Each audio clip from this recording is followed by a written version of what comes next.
Tudo bem, Rochinha? Bem-vindo. Tudo bem, como vai você? Tudo certo, obrigado pelo convite, é um prazer rever. Prazer, eu estou com saudade de tomar um vinho do amigo, assim, só uma vez eu tive essa oportunidade. Hoje o programa está bem etílico aqui, né? As circunstâncias não foram muito agradáveis, mas o vinho era bom.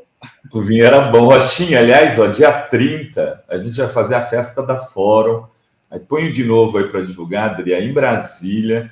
Vai ser, encontro da comunidade Fórum, vai ter roda de samba, lá no Boteco do Encontro. Então, se você estiver em Brasília, você pode levar o seu vinho. Eu vou até pedir para não cobrarem a rolha, só me dá só uma taça e aparecer lá para bater um papo com a gente. Rochinha, você que viveu os 580 dias de claustro do Lula preso numa solitária, que com quase a maior parte dos dias ele só te encontrava, né? Como é que vê essa redenção, essa coisa maravilhosa de o Lula montando um governo para assumir daqui a 12 dias, pela terceira vez, a presidência do país? Olha, eu digo, a realidade, né? O mundo parou de girar, ele está capotando. O Lula saiu de Curitiba, se não me falha a memória, em novembro de 2009, né? 8 de novembro, acho que foi isso. Ele estava preso aqui, em 2019, né? Aí vem 2020, 2021, 20 era presidente da República. É uma coisa maluca, né? Não tem muito como... a única pessoa que um dia me falou aqui em Curitiba que o Lula ia sair da prisão, ia ser presidente de novo, e eu fiquei olhando para o sujeito assim e falei, rapaz, a coisa tá danada, vamos ter que internar o companheiro. Foi o Marcolinha. Quando, um mês depois que o Lula estava aqui, nós fomos tomar um vinho, bater papo e tal, e o Marcolinha falou assim, olha, ele vai sair daqui e vai ser presidente da República. Assim, eu olhei e falei, tá bom, companheiro, vamos correr atrás disso. Mas era uma coisa absolutamente improvável, né? Improvável. O Lula veio para Curitiba achando que ia ficar uma semana, como ele mesmo diz, porque os juristas disseram que era passageiro, era rápido aquilo, que o processo não tinha a menor chance de prosperar, e, portanto, a avaliação de todos eles era uma avaliação equivocada, eles não tinham noção do que era a Lava Jato, ainda não tinha caído a ficha, né, que a Lava Jato era um processo que estava com começo, meio, a gente não sabia bem qual seria o fim, mas eles estavam dispostos àquilo que eles se puseram a fazer. De maneira que essa coisa aí, eu mesmo só comecei a achar que o Lula poderia ser presidente da República novamente quando caiu, quando o Supremo anulou as condenações. Eu falei, bom, agora não tem mais como duvidar, né? Ele vai ter que ser candidato, e é bem possível que ganhe a eleição, né? Isso não caiu a ficha ainda, viu? Acho que a história vai fazer isso, porque essa vitória do Lula é uma coisa tão monumental, tão exuberante, tão magnânima, que não dá para você mastigar isso nesse tempo que nós estamos aqui ainda, né? É uma coisa incrível essa vitória dele, incrível, é indescritível, né? Não é que isso for contado por alguém que sabe escrever bonito, vai enveredar por todos os detalhes dessa caminhada toda, eu acho que sim, aí nós teremos uma imagem mais clara, porque é uma coisa inacreditável, né? O Lula voltar a ser presidente. Então, eu digo a você, eu só passei a acreditar nisso quando finalmente eles anularam as condenações, agora não tem mais jeito. Eu sempre acreditei no seguinte, você sabe que a minha origem é no PCB, o meu pai era um velho dirigente do partido, eu nasci dentro do PCB, fui criado dentro do PCB, e, portanto, eu tenho todos os defeitos, né, da escola do PCB, né, e procuro também ter todas as virtudes. E eu, num dado momento, cheguei à conclusão lá atrás, né, que a nau para fazer a travessia é o PT. Eu não sou do PT, não estou filiado ao PT, mas não tenho a menor dúvida, né, de que a NAU, naquela época, eu cheguei a essa conclusão de que a NAU, para fazer a travessia, era o PT, com ou sem Lula. Né? Isso, para mim, ficou mais claro na eleição de 2018, quando o PT sai da eleição, com a maior bancada na Câmara dos Deputados, uma bela bancada de senador, com o partido que mais elegeu governadores. Ali ficou claro para mim que a NAU era o PT. Eu não podia perder tempo, gastar energia com outras brincadeiras. Brincadeira, eu digo no sentido não de diminuir, mas de tergiversar, né? Que não nesse momento está claro isso. Né? O PT é a ponte segura para a gente fazer a travessia. E vai continuar sendo por um bom tempo. Né? Eu até brinquei muito com o Flávio Dino e o Boulos, quando eles vieram aqui, a gente foi tomar um vinho, para vocês têm que entrar no PT, não fico brincando, não. Entra no PT. O Boulos, inclusive, uma das vezes que eu estive em São Paulo, das últimas, disse: o Rocha tentou me seduzir para entrar no PT, ele que nem é do PT, pô. E eu não entrei. 2 semanas atrás, eu estava em Brasília, encontrei o Dino, e ele: você falou para mim para o PT? Eu não fui para o PT, né? Fui para o PSP. Mas melhorou já. Eu já melhorei. Eu falei: não, você já melhorou. Vamos caminhar. Eu acho que é isso. Eu não acho que alguém saiba exatamente dimensionar com precisão o que aconteceu. É uma coisa fantástica. Né? O Lula sair para uma eleição contra o presidente no cargo. O presidente no cargo nunca perdeu uma eleição. Né? Com essa onda, né, bolsonarista ainda espraiada pelo Brasil, eles têm muita capilaridade. O PT nunca teve um adversário com tanta capilaridade como o bolsonarismo. Foi difícil essa caminhada. Eu fiquei assim, estou olhando até agora, estou me beliscando para saber se isso é verdade. Muito bem. Sinara, Adri, fique à vontade. Eu tenho um monte de perguntas, mas eu vou deixar vocês fazer, porque... Eu queria perguntar para ele, porque o Rochinha visitava o Lula todos os dias, né, em Curitiba. E você tem falado com ele agora? Como que ele está encarando toda essa situação? Ou ele deve estar sem tempo para nada também, né, o Lula agora? Olha, eu estive com ele, eu entrei na equipe de transição, acabei indo lá para aquela equipe da transparência, integridade e controle, e fui para Brasília. Nas últimas 5 semanas eu fui a Brasília. E todas as vezes que eu fui para lá, eu me encontrei com ele. Fui até o hotel, a gente bateu um papo rápido, só para botar as fofocas em dia. E ontem mesmo eu estive em Brasília, segunda-feira, eu fui até Brasília, tinha uma audiência lá no Supremo, e de lá eu fui até o hotel, e ele novamente nos recebeu lá, batemos um papo, uns 20 minutos, conversamos, e assim, o Lula está num estado de graça, gente. O Lula está num estado de graça. Sabe? Vocês imaginem uma pessoa leve, né, de alma lavada, sabe? Uma pessoa tranquila, serena, né, ciente das suas responsabilidades, sabendo o que tem que ser feito. Realmente é impressionante. Quem tem o contato, as pessoas estão indo lá visitar ele, sair de lá com essa impressão. Minha impressão é assim, melhor possível. A saúde está perfeita, a saúde mental está sobrando, né? E o Lula está com muita disposição de trabalhar. Nós vamos ter uma experiência, sair de um não governo, de um presidente que não trabalha, para um governo de um presidente que está absolutamente desejoso de começar a trabalhar. Eu queria falar, eu até tinha mandado para a Adri para roubar essa matéria, que eu não vi ontem essa história do Papa criticando. Você viu, Rochinha? Julgamento de Lula começou com fake news, diz o Papa Francisco, né? O Papa Francisco foi entrevistado e aí ele criticou a imprensa. Olha, vou dizer aqui a frase para vocês exatamente, ó. O pontífice afirmou que notícias falsas sobre líderes políticos são gravíssimas, eles podem destruir uma pessoa. Um julgamento tem que ser o mais limpo possível, com tribunais que não têm outro interesse senão fazer justiça. Esse caso do Brasil é histórico, né? Ele falando que tudo começou por causa de uma fake news. O Papa Francisco é uma crítica muito importante, uma crítica pública à Lava Jato, assim, demolidora, vinda do Papa Francisco, né? Que afinal é nosso rival no futebol, brincadeira. Olha, nós temos o presidente Lula, ele tem algumas coisas que morreram no parto. Depressão. A depressão do Lula morreu no parto, né? A mágoa, né?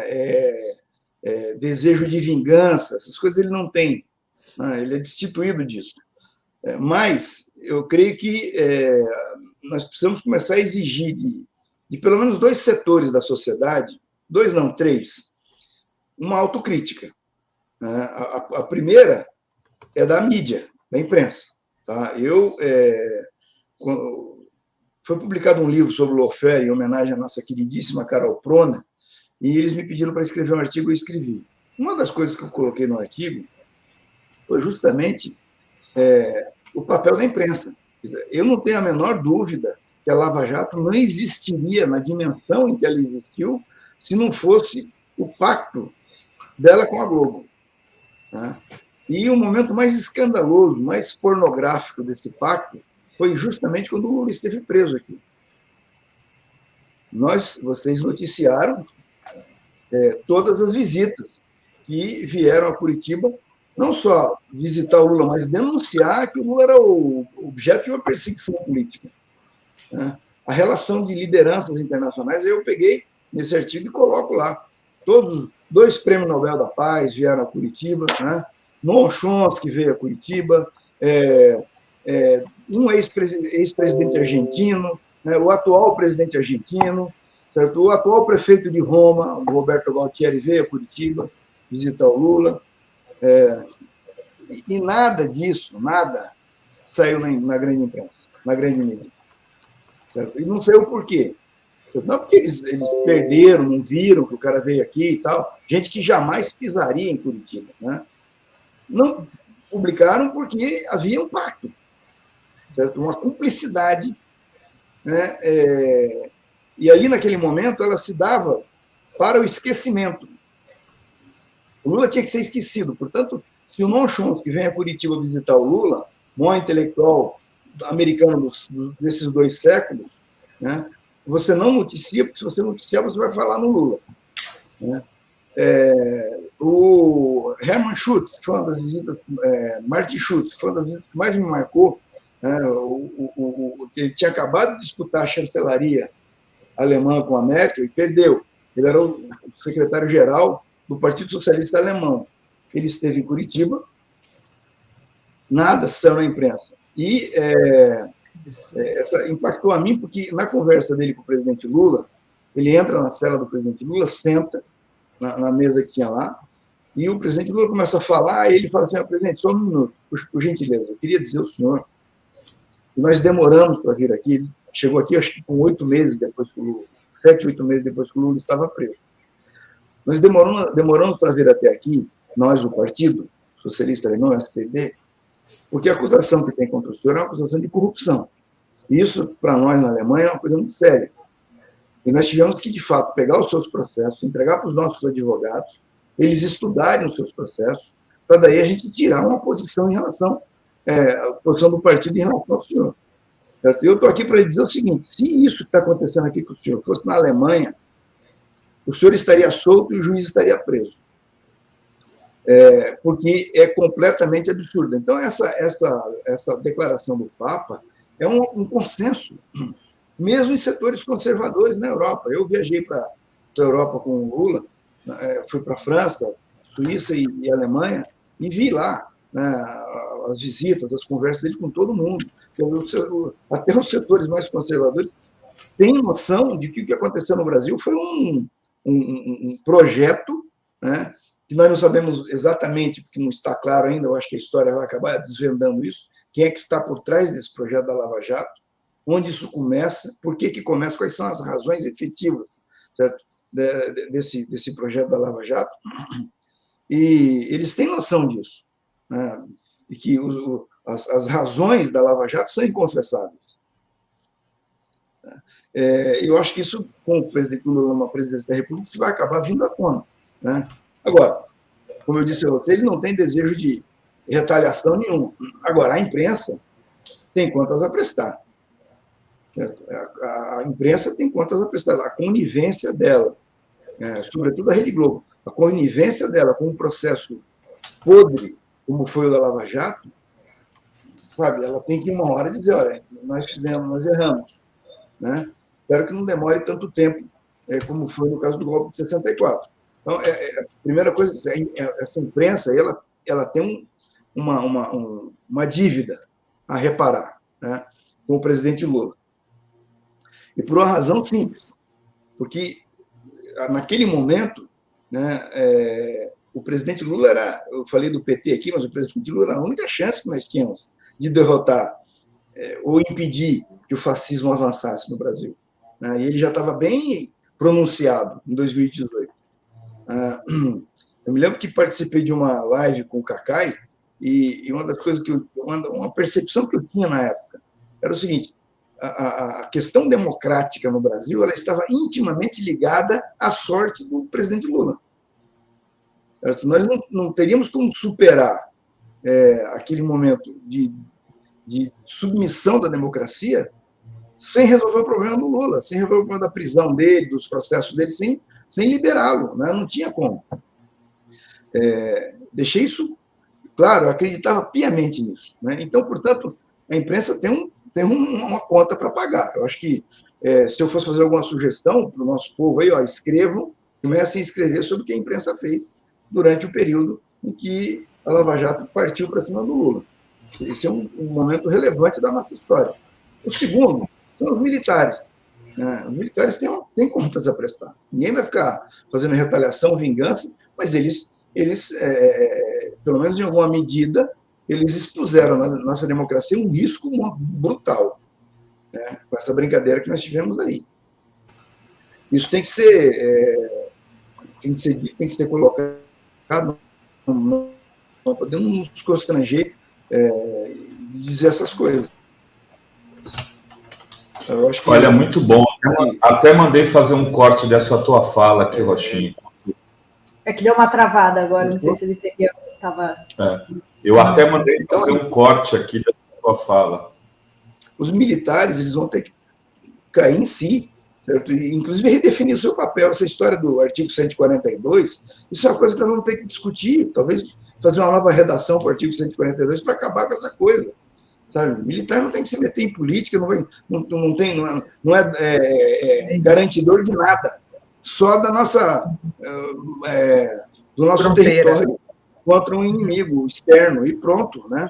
Acho que isso aí não tem que fazer. Lógico que não é agora, porque esse governo vai ter vamos dizer, a canga desse governo é tão pesada que não dá para a gente ficar colocando outras, mas nós temos que ter consciência de que, num dado momento, a gente vai ter que reordenar as coisas. Nós queremos ter uma democracia liberal, nos moldes das democracias ocidentais, essas coisas não podem acontecer mais. Né? Rochinha, você não acha que essa escolha do Múcio foi muito conservadora, não? Olha, eu leio, não conversei com o presidente Lula sobre isso. Eu conheço o Zé Múcio por uma circunstância da vida. No período em que o Flávio Martinez assumiu a presidência do PTB, durante o mensalão, o Flávio me pediu para ir a Brasília, ficar com ele, olhando ali aquelas coisas que tem no PTB, aquelas contas, e eu fui. E aí conheci o Múcio. E o Múcio é uma figura muito interessante da leitura que ele faz. Ele, embora seja um sujeito conservador, ele tem a confiança do presidente Lula, que eu acho que é o fundamental nessa história. Né? Vamos lembrar que o Múcio assumiu a presidência do TCU com o Lula preso aqui em Curitiba, e no discurso dele, na assunção do cargo de presidente do TCU, estava lá o Sérgio Moro, o Guedes, acho que até o Bolsonaro. Ele faz uma belíssima homenagem ao presidente Lula, de agradecimento ao fato de ele ter chegado no TCU. Aquilo foi um gesto de muita coragem e emocionou o presidente Lula. Eu peguei aquele discurso e trouxe, levei para ele na prisão, ele leu e se emocionou. Como é que o cara que assume a presidência do TCU, naquela conjuntura pesada, tem a coragem de fazer um agradecimento, como ele fez ao presidente Lula. Então, eles têm um grau de conivência, de cumplicidade, né, que eu acho que justifica.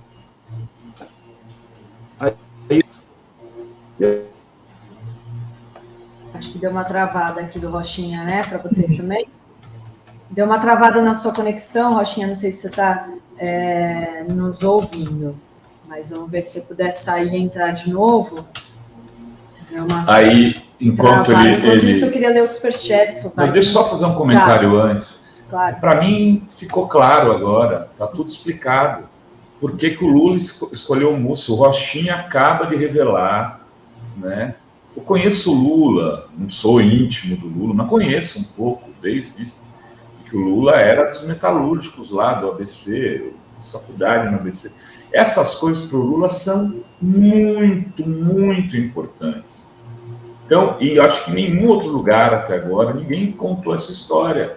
O Rochinha está contando aqui que o Múcio fez um discurso ao assumir no TCU, agradecendo ao Lula, no momento em que o Lula estava preso e ninguém falava o nome do Lula, nem baixinho, nos circuitos de poder em Brasília. Tá? Era tóxico falar em Lula, e ele falou na frente de Moro, de Gilmar, de ministros do Supremo.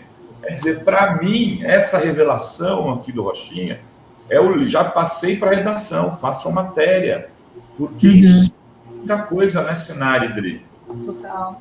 Agora fica mais... Olha, essa história do Múcio ser uma pessoa que tem bom trânsito, digamos assim, já tinha sido falada numa coluna do Jânio de Freitas, né, que a Folha demitiu pelo telefone semana passada, e o Jânio chama ele assim, ó, José Múcio Monteiro, ex-parlamentar da linhagem mais habilidosa na política e nos convívios. Então, assim, eu vi as pessoas do nosso campo criticando porque o Múcio chamou o Bolsonaro de democrático. Gente, olha só, talvez isso tudo sejam movimentos calculados. Entendeu? Todos esses movimentos sejam calculados. Porque qual o interesse do futuro ministro da Defesa de atacar o Bolsonaro neste momento? Bolsonaro, gente, já era. Bolsonaro já é passado, ele já saiu. Então, quanto mais calminho esse Rottweiler estiver, melhor. Eu vi assim. Sabe? É um Rottweiler. Você vai ficar cutucando o Rottweiler ou você vai dizer assim, passou, né? É isso que ele está fazendo. Olha só, antes de passar para o Rochinha, para comentar isso tudo que a gente falou, a Adri vai ler um superchat, Rochinha, e aí ela já te passa. É isso aí. O Alisson Costa diz, tirar os sigilos é o começo da história, um começo muito importante. Vocês acham que o Lula bancará que se explore a podridão até o fim? O Rochinha responde. Luciana Zero, tem que investigar a compra da casa do Nardes pelo ACEF. A casa foi demolida e no lugar está sendo construída uma mansão. É vizinho do Flávio Bolsonaro, a melhor vista de Brasília. Olha só, tem que ser denunciado isso também. Silva Neto, muito bem-vindo aqui, novo membro da TV Fórum. Alisson Costa, LC da R preciso, a história do Lula é preciso coisa de cinema. De cinema e de história. Tenho muito orgulho de ter nascido no mesmo país que o Lula. Muito obrigada, Alisson. A Rosângela Mello, querido Rochinha, o que tu fez pelo presidente Lula, dinheiro nenhum do mundo poderá pagar. Muito obrigada por tudo, tu tem minha gratidão eterna. Obrigada, Angela. O Alisson diz, citando Fernando Moraes, a Globo é inimiga do Brasil e do povo brasileiro e assim deve ser tratada. A Verônica Nascimento diz, viram a jantada do Jean, os jornalistas da CNN? Não vi, vocês viram, Sinara? Não, vou olhar aqui, deve ser no Twitter. Então, passo para o Rochinha, essa questão a gente falou uma das primeiras iniciativas vai ser fazer decretos para cancelar esses sigilos de 100 anos que o Bolsonaro colocou. Como que você vê isso? Você acha que o Lula vai a fundo para descobrir tudo que ele escondeu? Bom, só para fechar a história do Múcio, então, eu levei o discurso do Múcio para o presidente Lula na prisão, ele se emocionou e me pediu para que ligasse para o Múcio e agradecesse. Eu fiz essa ligação para o Múcio, eu já conheci o Múcio, dizendo, o presidente ficou tocado, ficou emocionado com a tua... Diga para o presidente que eu continuo firme na trincheira. Então é o seguinte, um cara desse, você não pode sair achando que ele não tem uma relação com o Lula que o Lula saiba dimensionar e acho que o Lula sabe que ele é um instrumento mais adequado para esse momento que nós estamos vivendo lá no Ministério da Defesa, né, para atingir os objetivos do governo. Esse governo é um governo de programa, né? As pessoas realçam muito as pessoas, né, os nomes, fulaniza tudo, né? É uma pacificação, né, Rochinha? Que eu acho que ele tá visando a pacificação. Então, assim, o principal objetivo dele, que eu vejo, é a pacificação. Aí eu queria perguntar para você não acha que, às vezes, nosso campo falta um pouco de estratégia, de visão estratégica para o nosso campo? Não, é o seguinte, você tem que... Primeiro é o seguinte, como eu disse, a minha origem no PCB, né? E o Lula, uma das coisas que sempre teve claro para mim, a convivência me permitiu isso, o Lula é um social-democrata clássico. Tem gente do nosso campo que acha que o Lula vai fazer uma revolução. Não vai. O Lula é um social-democrata, o PT é um partido social-democrata, o objetivo é melhorar o capitalismo, humanizar o capitalismo, fazer o estado do bem-estar social, é isso. Quem estiver achando que vai... Embora isso na América Latina possa até parecer uma revolução, não é uma coisa revolucionária. Então, esse é o primeiro ponto. Então, quando eu vejo companheiros da esquerda anticapitalista cobrando certas coisas, eu digo, olha, alto lá, você cobra posições anticapitalistas de quem tem proposta anticapitalista, não é o caso do PT e do Lula, né? Eles têm uma postura muito clara. Não vamos ficar... Se você faz isso, você começa a pôr fogo no circo, né? E atrapalhar, né? Às vezes essas pessoas atrapalham mesmo, né? Esse é a primeira coisa. Segundo, em relação aos sigilos, esse tema estava no meu grupo de transição. O que nós descobrimos é que não existe um decreto do Bolsonaro tornando coisas sigilosas, certo? Existem decisões isoladas em processos administrativos, tornando aquele tema sigiloso por 100 anos, né? Isso se deu como? Como o jornal, qualquer órgão de comunicação, pede para ter acesso à forma de compra das vacinas, o que eles fizeram? Eles impuseram o sigilo de 100 anos, né, para não revelar aquilo. Aí, o problema da vacina do presidente Bolsonaro, sigilo de 100 anos. E eles foram fazendo isso.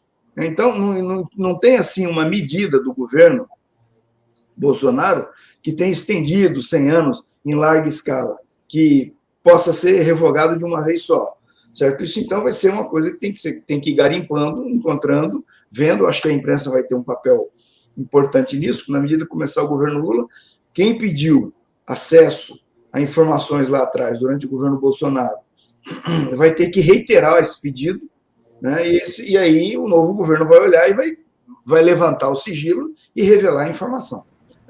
Então não tem assim não vai ter no começo do governo.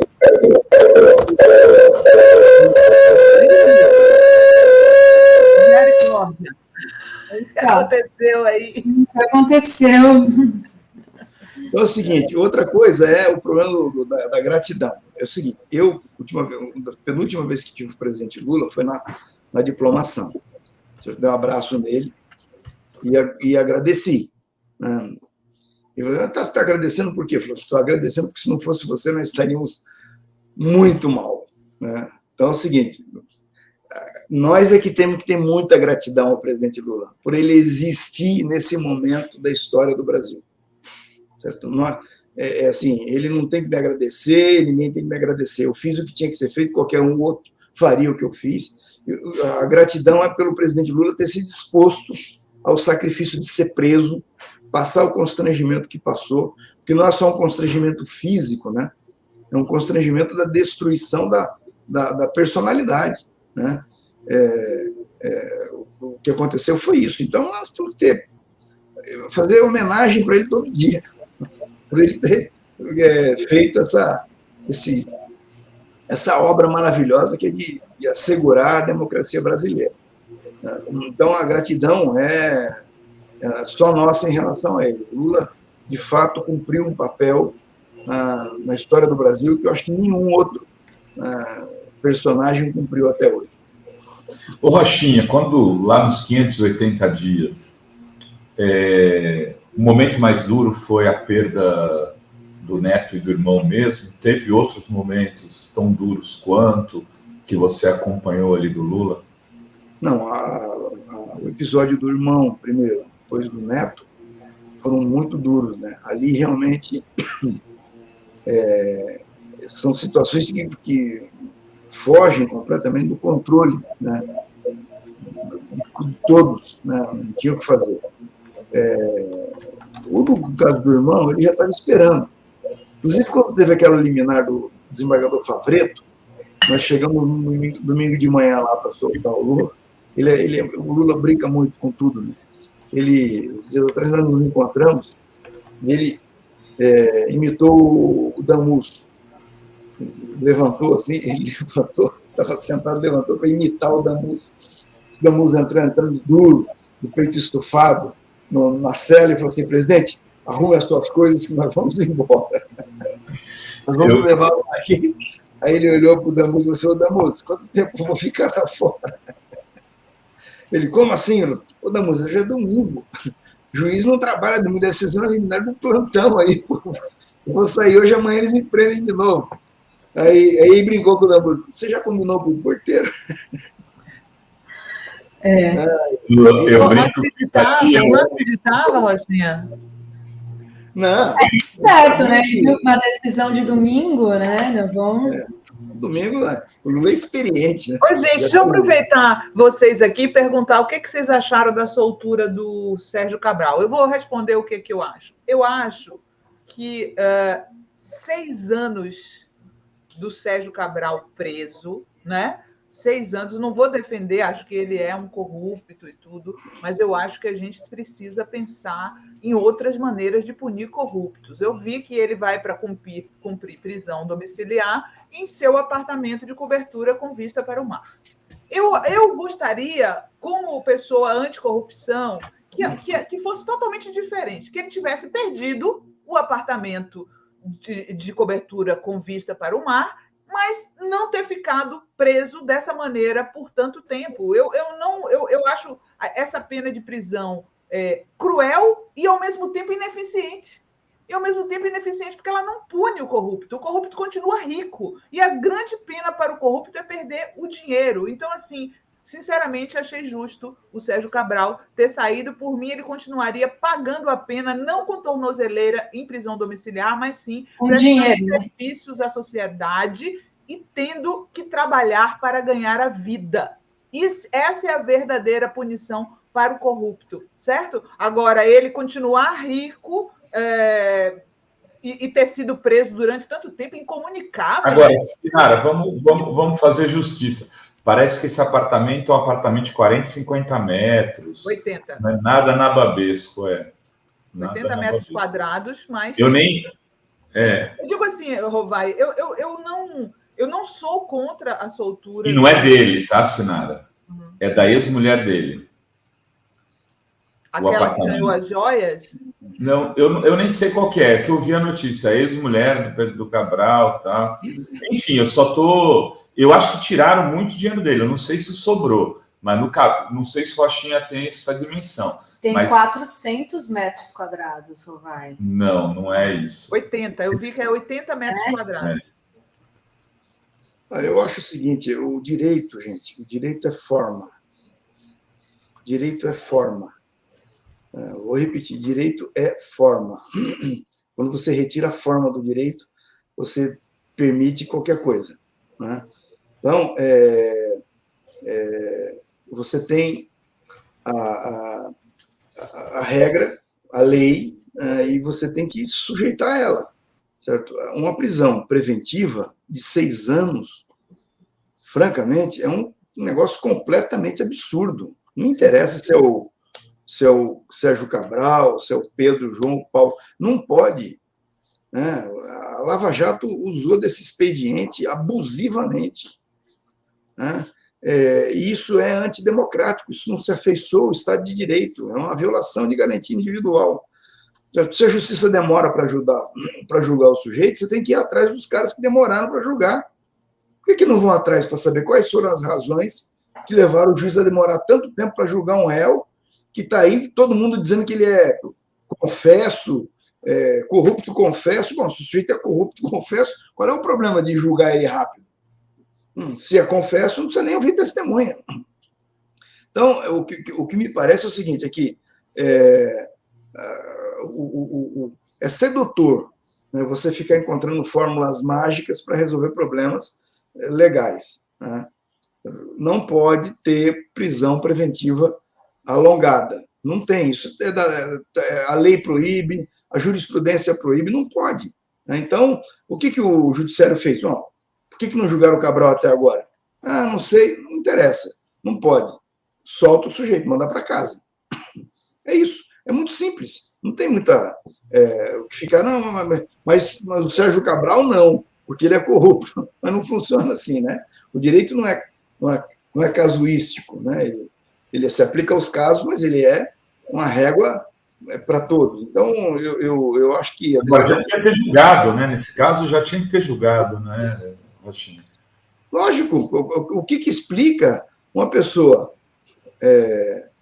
como o Sérgio Cabral não ter sido julgada ainda? Não faz sentido. Não faz sentido. Aliás, falando em Cabral, me lembro do Bretas aqui, me dá uma certa gastura, né? Que é um cara que fez o que agiu como um grande xerifão, como Moro também, e está escondido lá. Enfim, estamos chegando aqui ao final desse papo com o Rochinha, a gente vai trazer ele mais vezes, eu quero dar a palavra para ele ficar à vontade, falar o que ele bem entender aqui nesse momento final deste papo, que não tem vinho. E tem só uma perguntinha, é verdade que o Toffoli pediu desculpa para o Lula? Olha, eu acho que não foi um pedido de desculpas. Foi uma conversa rápida que ocorreu ali na diplomação, no corredor. Né? Ele abordou o presidente para dizer ao presidente que gostaria de ter uma conversa com o presidente. Certamente vai ter, porque o presidente está conversando com todos os ministros do Supremo. E o presidente disse, não tem problema, vamos conversar e tal. Eu acho que alguém deve ter ouvido mais do que foi dito naquele encontro ali. Né? Vamos ver, quando eles se conversarem. Né? O Lula é um coração imenso, né? Certamente vai saber encaminhar essa conversa. Ele tem conversado com os ministros do Supremo, já conversou com vários, acho que vai conversar com os 11 em privado, né? Até porque ele também já tem aí em seguida indicações que ele vai ter que fazer para a corte, né? Enfim, eu acho que... Agora, eu quero dizer a vocês o seguinte, que se eu fosse pedir alguma coisa, eu não pediria nada, está bom demais o que está acontecendo. Muito bem, Rochinha, muito obrigado, vamos se encontrar, espero que você apareça lá na festa da comunidade da Fórum, que a gente vai fazer no Bar do Encontro, em Brasília, no dia 30, Boteco do Encontro, às 18 horas. Vai ter roda de samba, é preciso confirmar a presença. O Rochinha não precisa, a gente separa lá um lugarzinho para ele. Mas quem for, já entre aí, faça a inscrição agora no Google Forms. Daí está pondo o link. Rochinha, grande abraço, meu irmão, tudo de bom para você. Força aí, sucesso aí nos próximos dias.